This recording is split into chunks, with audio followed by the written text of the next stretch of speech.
अमेरिकी राष्ट्रपति Donald Trump एक तरफ वैश्विक शांति दूत बनना चाहते हैं तो वहीं दूसरी तरफ ज़ेलेंस्की से पिछले हफ्ते तीखी बहस ने दोनों देशों के बीच दूरियां बढ़ा दी हैं। इस बहस के बाद एक तरफ दोनों देशों के बीच समझौता अधर में लटक गया है, दूसरी तरफ भड़के ट्रंप ने यूक्रेन को दी जाने वाली सैन्य सहायता को भी रोक दिया है। अब बात इतनी आगे बढ़ गई है कि ट्रंप प्रशासन के राष्ट्रीय सुरक्षा सलाहकार माइक वॉल्ट्ज ने ज़ेलेंस्की को शांति के लिए खतरा तक बता दिया है और सुझाव दिया है कि अगर यूक्रेन के राष्ट्रपति ज़ेलेंस्की रूस के साथ शांति वार्ता करने से इनकार करते हैं तो उन्हें पद छोड़ देना चाहिए।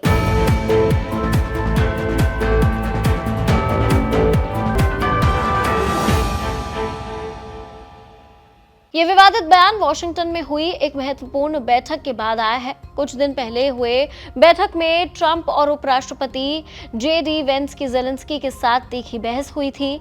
बैठक में ज़ेलेंस्की के रूस के साथ बातचीत से इनकार करने और अमेरिका के प्रति आभार जताने में कमी को लेकर बहस हुई थी, जिसके बाद प्रस्तावित खनिज सौदे पर साइन भी नहीं हो सके थे।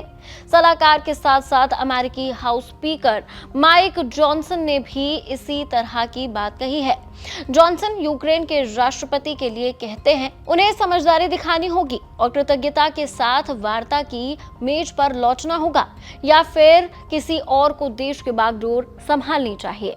वहीं इन सब बातों के बाद ज़ेलेंस्की ने भी इस पर ब्रिटिश मीडिया से बातचीत करते हुए कहा, मुझे हटाना इतना आसान नहीं होगा, सिर्फ चुनाव कराना काफी नहीं है, आपको ये भी सुनिश्चित करना होगा कि मैं चुनाव ना लड़ सकूं।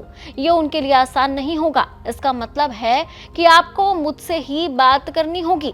अब अगर हम बात करें कि अमेरिका की इस बात को यूक्रेन ने मान ली और ज़ेलेंस्की पद छोड़ देते हैं तो यूक्रेन के राष्ट्रपति के होड़ में कौन कौन से लोग शामिल होंगे। इसमें सबसे पहला नाम विटाली क्लिचको का है, जो कीव में मेयर और पूर्व हैवीवेट बॉक्सिंग चैंपियन है और रूसी हमलों के दौरान राजधानी की रक्षा में अहम भूमिका निभा चुके हैं। और दूसरा नाम है वालेरी जालूजनी का, जिनकी पहचान ये है कि जालूजनी यूक्रेन सेना के जनरल हैं, जिन्हें आयरन जनरल कहा जाता है। युद्ध के दौरान सेना के साथ साथ जनता के बीच लोकप्रिय हैं। तीसरा नाम है ओलेक्सी एरिस्टोविच का, जो राष्ट्रपति के पूर्व सलाहकार हैं और सार्वजनिक तौर पर ये कह चुके हैं कि अगर ज़ेलेंस्की चुनाव नहीं लड़ते हैं तो वो खुद राष्ट्रपति पद के लिए उम्मीदवार बन सकते हैं। चौथा आखिरी महत्वपूर्ण नाम है रुस्लान स्टेफानचुक का, जो कि यूक्रेन की संसद के स्पीकर हैं और ज़ेलेंस्की के करीबी माने जाते हैं और ये ज़ेलेंस्की के राजनीतिक रूप से उत्तराधिकारी हो सकते हैं। खैर, इस खबर में बस इतना ही। आप अमेरिका